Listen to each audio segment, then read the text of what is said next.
اللہ اللہ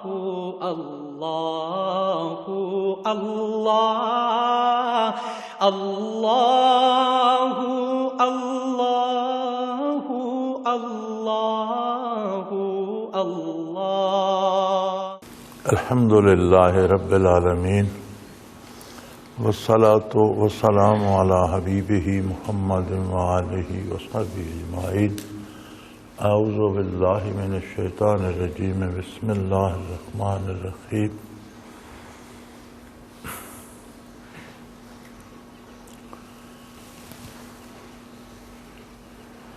والذین جاہدوا فینا لنہدینہم سبلنا اللہم سبحانک لا علم لنا الا ما علمتنا انک انت العلیم الحکیم۔ مولایا صلی وسلم دائما ابدا علی حبیبک خیر الخلق کلہم۔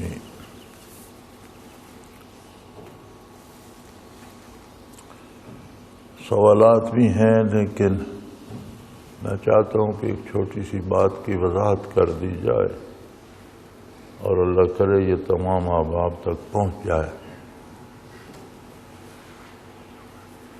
بنیادی بات تو یہ ہے،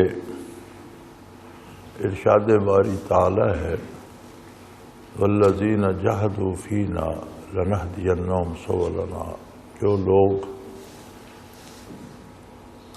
ہمارے لیے یا میری ذات کے لیے، میرا قرب پانے کے لیے، میری رضا حاصل کرنے کے لیے کوشش کرتے ہیں، جد و جہد کرتے ہیں، جاہدوا فینا، میری ذات کی رضا پانے کے لیے، صرف میرے لیے محنت کرتے ہیں، ہم انہیں اپنے راستے دکھا دیتے ہیں، اپنے راستوں پہ چلا دیتے ہیں۔ مفسرین کرام فرماتے ہیں کہ جس بندے میں طلب الہی پیدا ہوتی ہے، اللہ کی رضا کی طلب پیدا ہوتی ہے، اللہ کریم اسے ایسے لوگوں کے پاس پہنچا دیتا ہے جو اس معاملے میں اس کی رہنمائی کرتے ہیں، تربیت کرتے ہیں۔ اس آیت کریمہ کی روشنی میں یہ ظاہر ہوتا ہے کہ جو لوگ ذکر الہی کے لیے یا قرب الہی کی تلاش میں آتے ہیں وہی یہاں پہنچتے ہیں اور وہی اذکار انہی کو نصیب ہوتے ہیں۔ بنیادی طور پر تو ہر کوئی طلب پیدا ہوتی ہے اس میں تو اس طرف آتا ہے، لیکن آگے نفس بھی ساتھ ہے، شیطان بھی ہے، بشری کمزوریاں بھی ہیں۔ جب ادھر آتا ہے تو مقابلہ اور سخت ہو جاتا ہے، شیطان بھی کوشش کرتا ہے، نفس کو بھی بھاگنے کی فکر ہوتی ہے کہ مجھ پر کون سی مشقت لاد دی گئی۔ تو بہرحال خلوص رہے تو اللہ قائم رکھتے ہیں، اور کتنے بھی درجات حاصل کر لے، کتنے بھی اسباق یاد کر لے، جب کبھی جا کر خلوص میں کمی آ جائے تو آنے واحد میں سب کچھ ضائع ہو جاتا ہے۔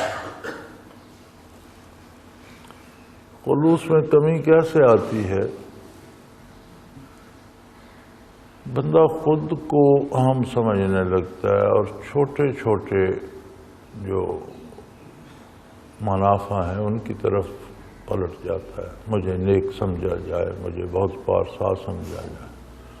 وہ جب میری بات آ گئی تو اللہ کی بات تو جاتی رہی، یا پھر جب اس کے گرد لوگ جمع ہو جاتے ہیں تو وہ دنیا منافع کی طرف پلٹ جاتا ہے، پیسے جمع کر لوں، ان سے یہ کام کرا لوں، ان سے وہ کرا لوں، تو یہ چیزیں راستے کی رکاوٹ بن جاتی ہیں۔ دم واپسی تک، آخری دم تک انسان آزمائش میں ہے، اور جس کو جتنا اللہ کی طرف سے انعام ملتا ہے، منازل ملتے ہیں، وہ اتنا مقابلہ سخت ہو جاتا ہے اور اسے بہت زیادہ احتیاط کرنا پڑتی ہے۔ بہرحال اللہ پر بھروسہ رہے اور اللہ کی رضا کی طلب رہے تو کوئی خطرہ نہیں۔ خطرہ تب پیدا ہوتا ہے جب اپنی پسند کی طرف بندہ پلٹ جائے انسانی کمزوریوں کی وجہ سے، اور پھر یہ جو طالب اور مریدین جمع ہو جاتے ہیں یہ بھی بڑی ابتلا بن جاتے ہیں۔ کوئی پاؤں دبا رہا ہے، کوئی ہاتھ چوم رہا ہے، کوئی کچھ کر رہا ہے، کچھ۔ تو ان ساری مصیبتوں سے نکل کر استقامت سے رہنا کہ میں ایک ذرے میں مقدار ہوں، میں اللہ کا طالب ہوں، مجھ میں بڑائی نہیں ہے، بڑا اللہ کا نام ہے، یہ اللہ کی طرف سے ہی عطا ہو تو بڑی محنت کا کام ہے اور بڑے مجاہدہ کا کام ہے۔ تو یہاں آ کر لوگ مار کھا جاتے ہیں۔ بہرحال بنیادی طور پر آتا وہی ہے جسے اللہ کی رضا کی طلب ہو۔ اب اس دریا میں چھلانگ لگانا ایک بات ہے، پار پہنچنا دوسری بات ہے۔ میں عرض یہ کرنا چاہتا تھا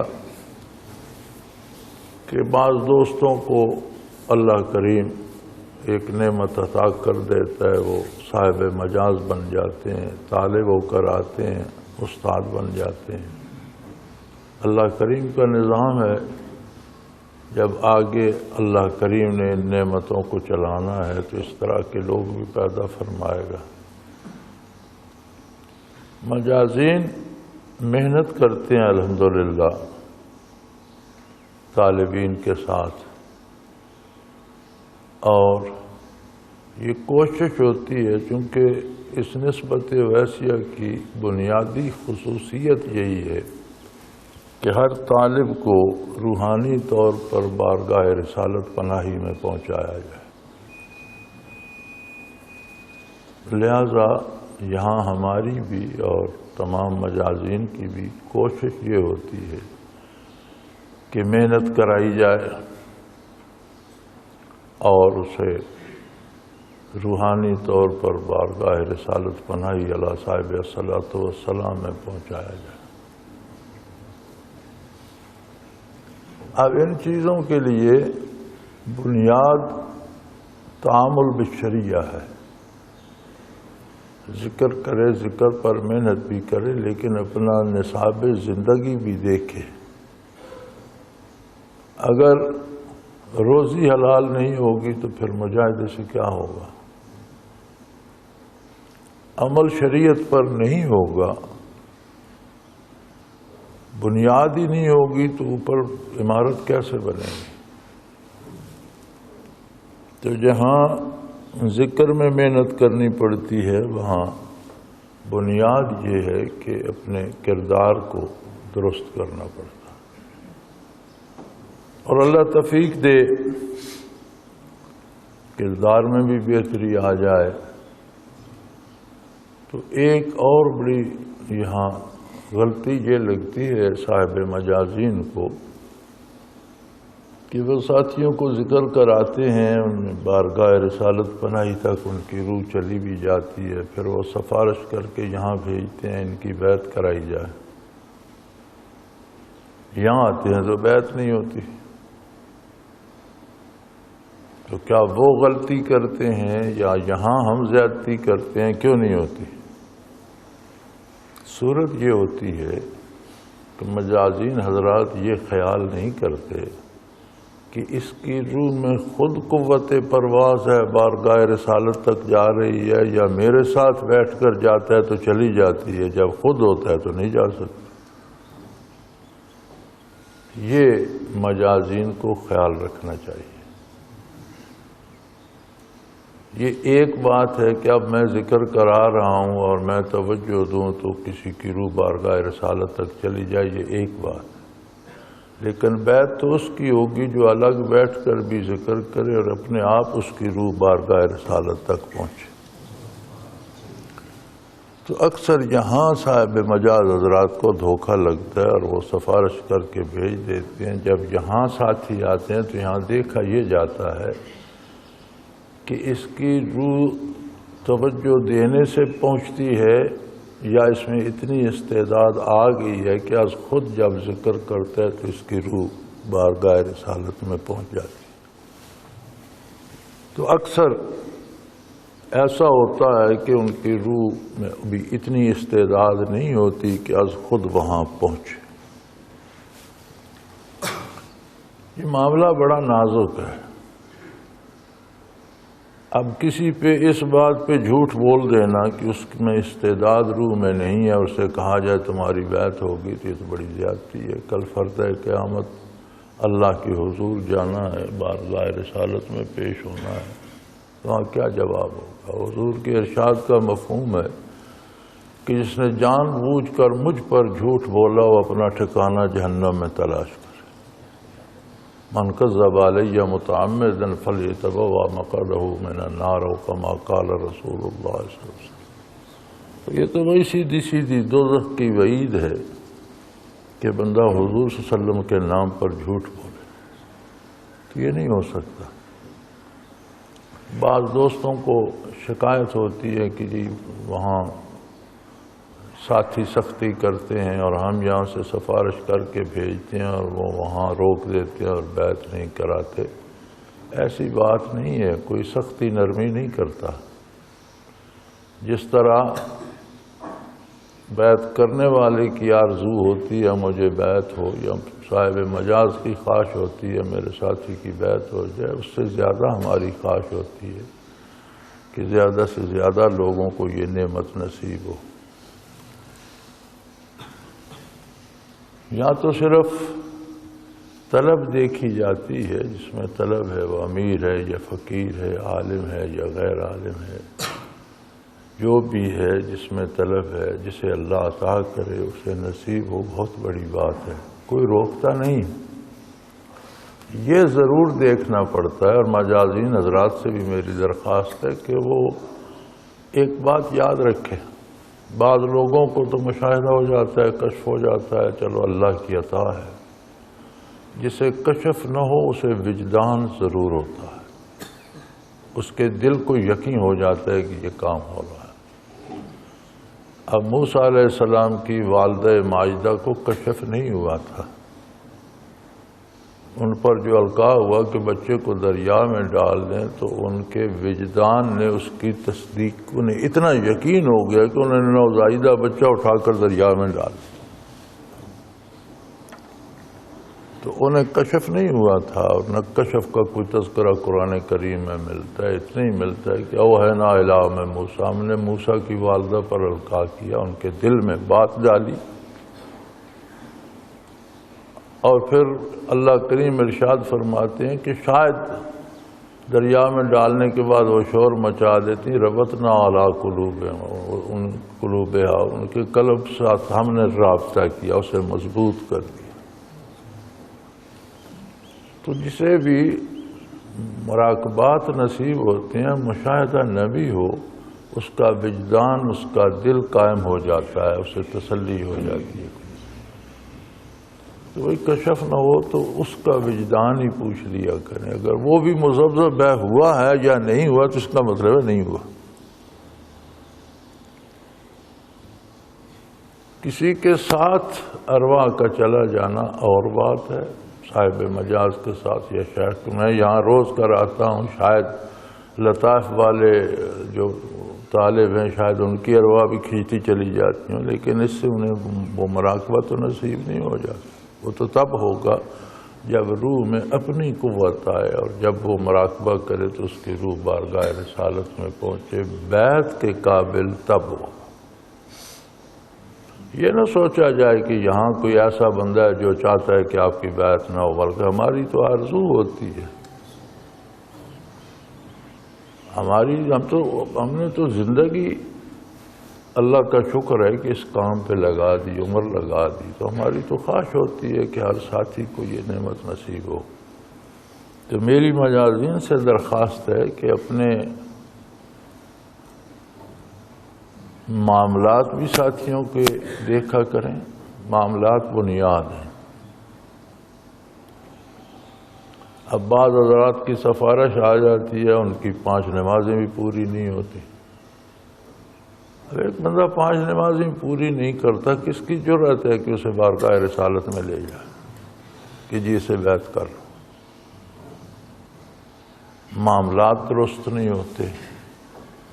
تو یہ ساری چیزیں دیکھا کریں، اور بنیاد معاملات ہیں۔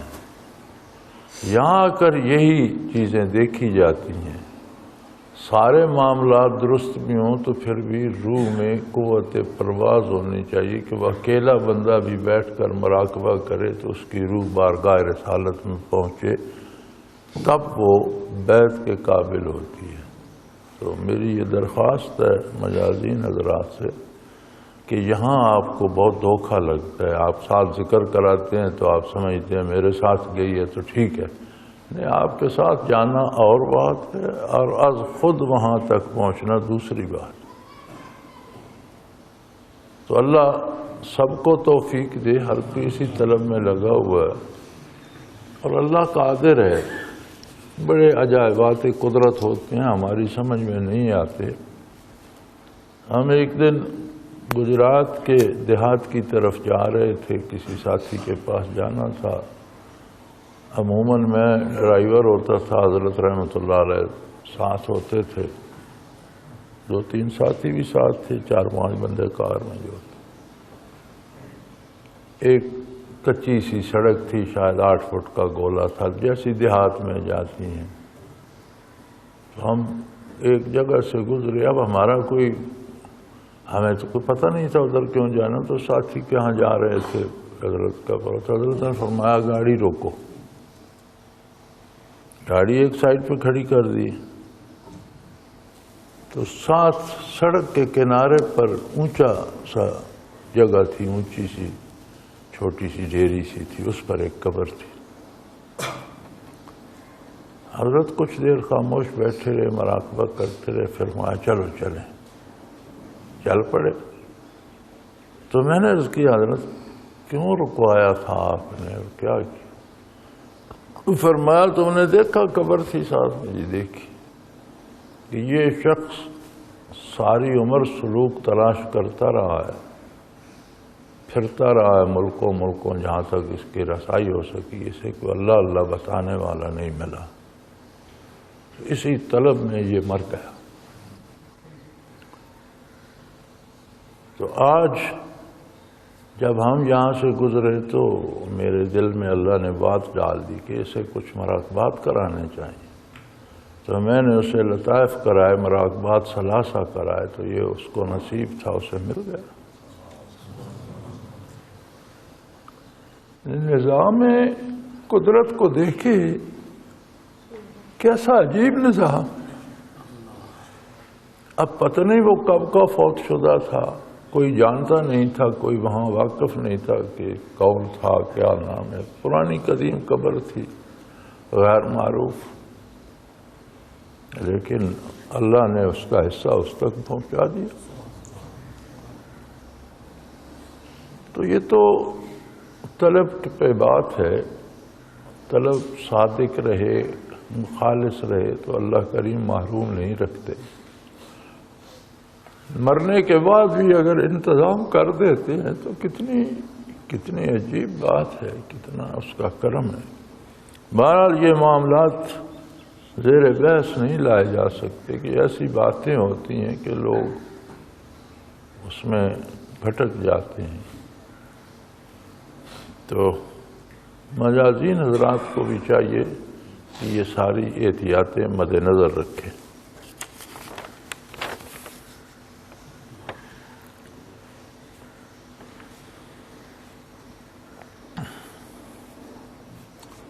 یہ ایک سوال ہے کہ شیخ جب ذکر کرا رہے ہوں تو تجلیات و انوارات تمام سالکین پر برابر برس رہی ہوتی ہیں، پھر ہر سالک اپنی استعداد کے مطابق جذب کرتا ہے۔ سوال یہ ہے کہ کیا استعداد میں کمی بیشی بھی ہوتی ہے، اور استعداد میں کمی بیشی کی وجوہات کیا ہیں؟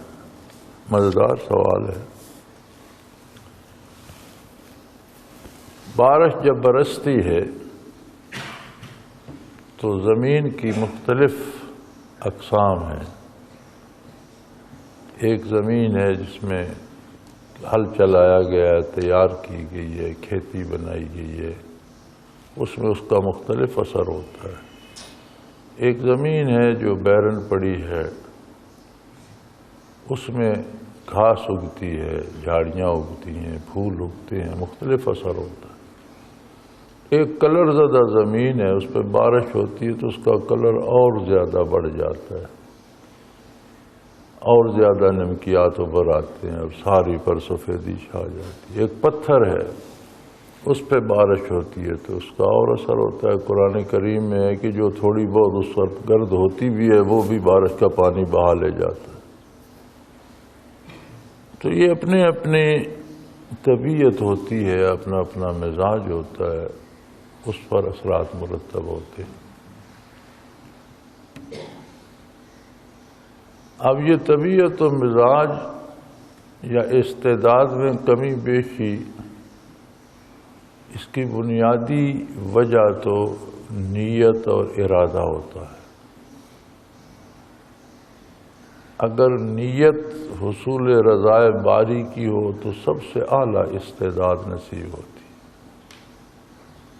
پھر اس میں بعض اوقات لڑکھڑاہٹ آ جاتی ہے، بندہ سمجھتا ہے میں بڑا آدمی بن جاؤں گا، میں بزرگ بن جاؤں گا، اور کوئی دنیاوی فائدہ اٹھا لوں گا، ذکر کروں گا تو مال بڑھ جائے گا یا دولت آ جائے گی۔ یہ قرآن کریم سے کو لوگوں نے وظیفے کی کتاب کیوں بنا دیا ہے؟ حصول دنیا کے لیے۔ یہ آیت پڑھو گے تو یہ مل جائے گا، وہ سورت پڑھو گے تو یہ مل جائے گا۔ حالانکہ یہ کتاب تو بارگاہ الوہیت میں سرخرو کرنے والی ہے اور بارگاہ رسالت میں پہنچانے والی ہے، لیکن لوگوں نے وہ باتیں چھوڑ دی۔ تو اس طرح کی چیزیں جب آتی ہیں تو پھر یہ کردار کو متاثر کرتی ہیں۔ اگر نیت میں طلب رضائے باری کی رہے تو وہ کردار کی اصلاح کرتا ہے، اعمال درست ہوتے ہیں، شریعت کے مطابق ہو جاتے ہیں۔ نیت میں فطور آتا ہے تو اس کا اثر جا کر اعمال پہ پڑتا ہے، اور اعمال اور کردار شریعت کے مطابق نہیں رہتا، خراب ہونے لگ جاتا۔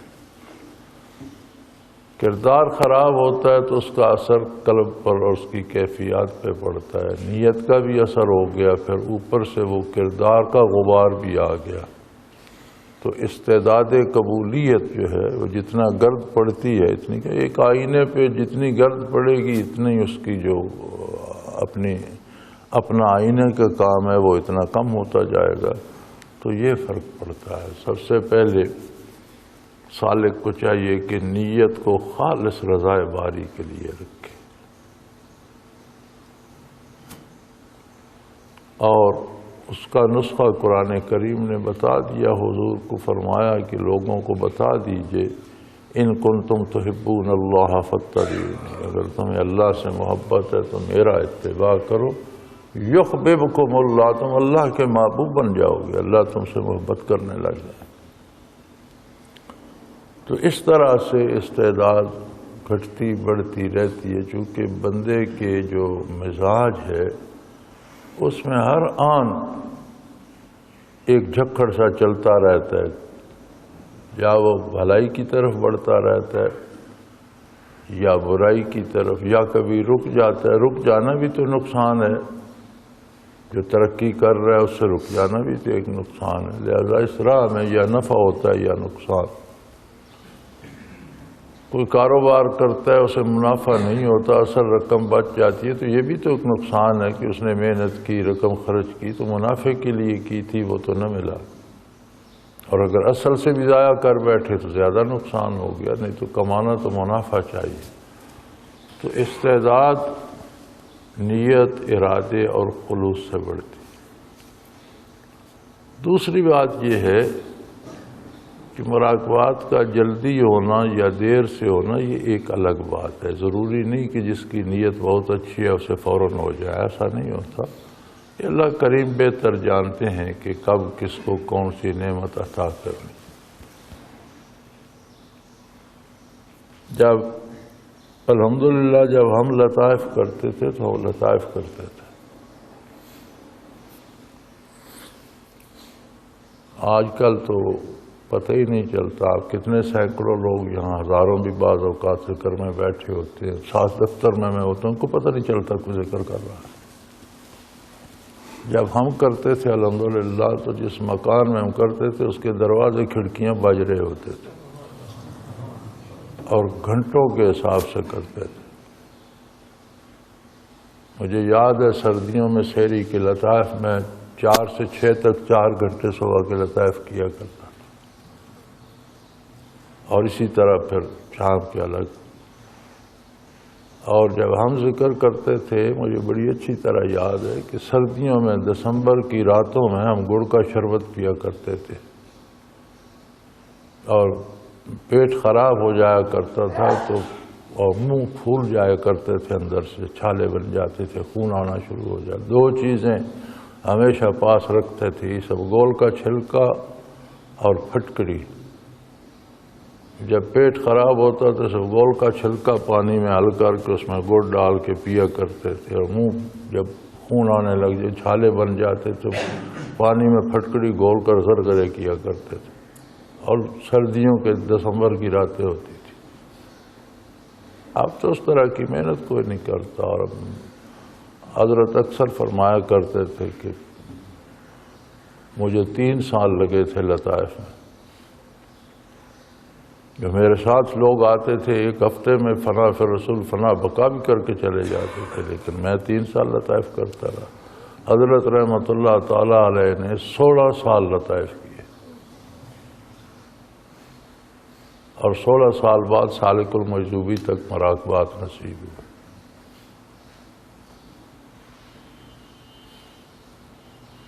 تو یہ اللہ کریم کی اپنی عطا، اپنی تقسیم ہے. کہاں کتنی مضبوط بنیاد رکھنا چاہتا ہے، کتنی عمارت بنانا چاہتا ہے، وہ خود بہتر جانتا ہے. ایک دفعہ ہم دھلیاں میں تھے حضرت رحمۃ اللہ علیہ کے ساتھ، حاجی محمد خان رحمۃ اللہ علیہ کے. تو ایک پیر صاحب آگے. اس زمانہ لوگوں کے پاس سائیکل بھی نہیں ہوتا تھا، تو مورس گاڑیاں ہوتی تھی، کاریں، چھوٹی کاریں مورس. میرا خیال ہے 60 میں تو وہ بننی بند ہو گئی، کمپنی ختم ہو گئی. تو ان کے پاس وہ مورس کار ہوتی تھی. وہ وہاں حضرت کے پاس آ گئے. 1 رات، دوسری رات، تیسری رات. اور تیسری رات میں تو طاقتوں نے لطائف بھی، احدیت، معیت، اقربیت اور مشاہدات بھی ہو گئے. اب ہم جو 1.5 سے دھکے کھا رہے تھے، ہم دیکھ رہے تھے یار یہ کل آیا ہے. پتہ نہیں کہ اللہ کی بہتر جانے اس کی قسمت اتنی اچھی ہے. تیسرے دن حضرت نے اس سے پوچھا کہ بھائی بتاؤ کوئی لطائف کی سمجھ آئی؟ اس نے جی بالکل آئی. کیسے آئی؟ سارے اس نے رنگ بتائے، انوارات بتائے، کیفیت بتائی. مراقبات کی سمجھ آئی؟ جی میں نے احدیت کو یوں پایا، یہ دیکھا وہ دیکھا، معیت پہ یہ دیکھا وہ دیکھا، اقربیت پہ یہ دیکھا وہ دیکھا. اچھا، تسلی ہو گئی، ٹھیک ہے جی. حضرت نے فرمایا اب جاؤ، تمہارا رزق حلال نہیں ہے، تم قبر کی آمدنی کھاتے ہو، اور قبر کی آمدنی حلال نہیں ہوتی. کوئی قبر کو، صاحب قبر کو پیسے دے، جب صاحب قبر تو مالک ہی نہیں بن سکتا. تو قبریں بیچ کر، نذرانے لے کر کھانا یہ حلال رزق نہیں ہے. اگر یہ پیشہ چھوڑ دو اور حلال روزی کما سکو تو پھر میرے پاس چلے آنا، اور اگر ایسا نہ کر سکو تو یہ مراقبات بھی چلے جائیں گے اور تم بھی چلے جاؤ گے. تب ہمیں سمجھ آئی.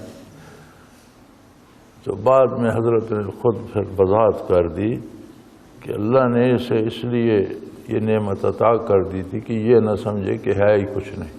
اب اسے تسلی ہو گئی.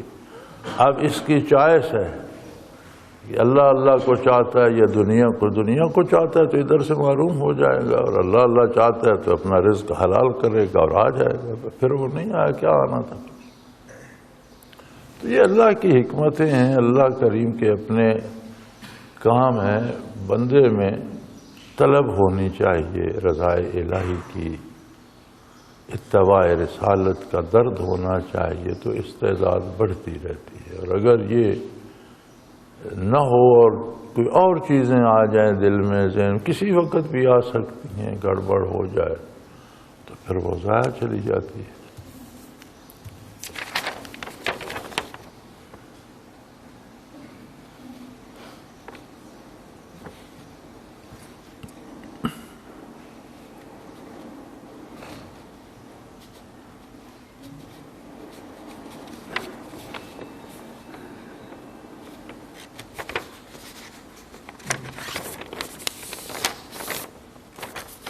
بندے کو اپنی چوکیداری کرنی پڑتی ہے، اپنی نگرانی کرنی پڑتی ہے کہ میری تمنا خالص رہے۔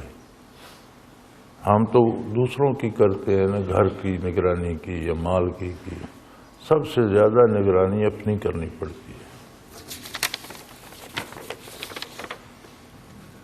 الا اللہ، وقت تو ہمارا پورا ہو گیا، چلو ایک سوال یہ بھی کر ہی لیتے ہیں۔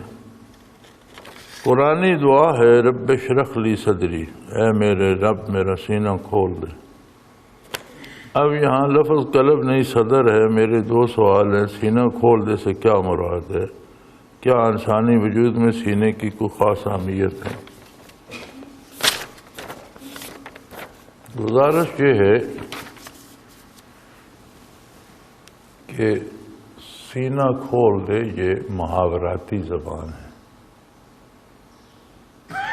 مراد قلب ہی ہوتا ہے اور سینے میں ہی قلب ہے،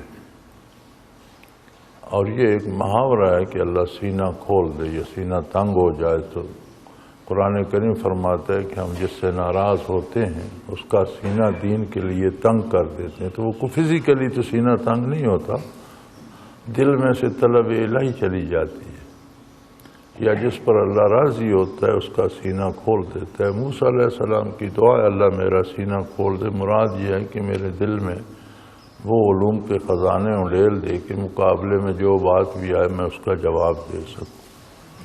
تو شرح صدر سے مراد ہوتا ہے، سینہ کھولنے سے مراد ہوتا ہے کہ اللہ قلب میں اپنے علوم عطا کر دے اور اپنی معرفت عطا کر دے اور اپنی ذات پر اعتماد عطا کر دے، تو یہ شرح صدر ہو گیا۔ شرح صدر سے مراد محاورہ ہے، شرح صدر مراد دل ہی ہوتا ہے، اور دل چونکہ سینے میں ہے تو عموماً سینے کا لفظ بول دیا جاتا ہے۔ یہ دوسرا حصہ ہے سوال کا، کیا انسانی وجود میں سینے کی کوئی خاص اہمیت ہے؟ سینے کی اہمیت یہی ہے کہ سینے میں دل ہوتا ہے، اور دل مادی زندگی کی بھی بنیاد ہے اور روحانی زندگی کی بھی بنیاد ہے۔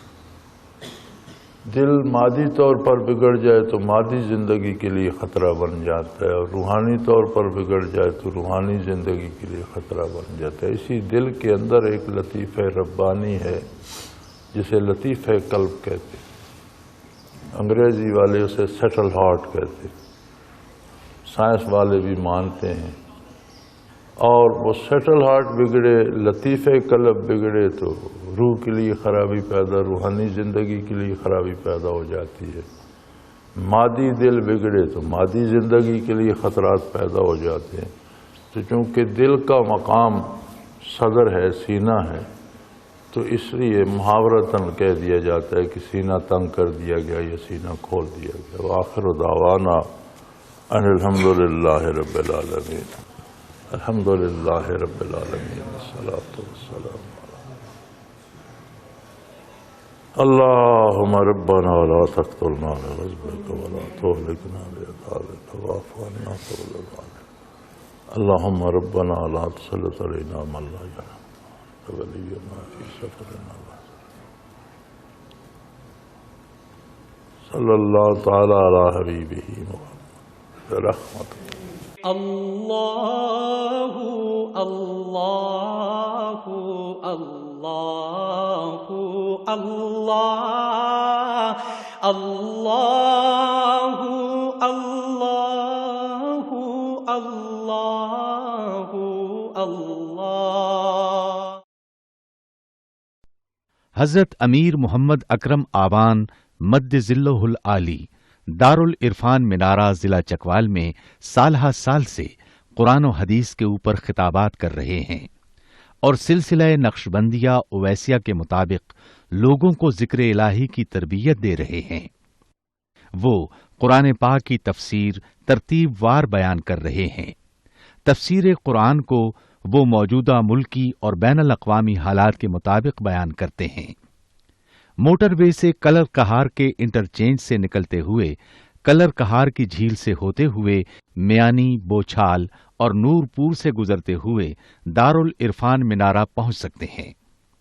حضرت امیر محمد اکرم آوان نے بچیوں اور بچوں کی دینی اور دنیاوی تعلیم کے لیے سقارہ اکیڈمی کے نام سے ایک درسگاہ بھی قائم کی ہے، جس کا افتتاح ملک پاکستان کے صدر جنرل محمد ضیاء الحق نے اپنے دست مبارک سے کیا تھا۔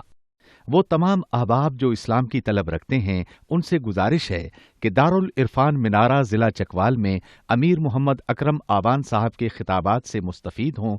وہ ہر جمعے کو نماز سے پہلے بیان فرماتے ہیں۔ ہر ماہ کی پہلی اتوار کو ماہانہ اجتماع ہوتا ہے جس میں آپ خصوصی خطاب فرماتے ہیں اور پاکستان کے چاروں صوبوں سے احباب اس اجتماع میں شرکت کرتے ہیں۔ اس کے علاوہ یہاں سال میں 2 مرکزی اجتماعات بھی ہوتے ہیں، ایک رمضان المبارک میں اعتکاف کا اجتماع اور دوسرا جولائی اور اگست میں 40 دن کا اجتماع ہوتا ہے جس میں روحانی تربیت کی جاتی ہے۔ اپنا خون سیماب دے کر اتنا ہم کر جائیں گے، نام آقا کا چمن میں پھر رقم کر جائیں گے۔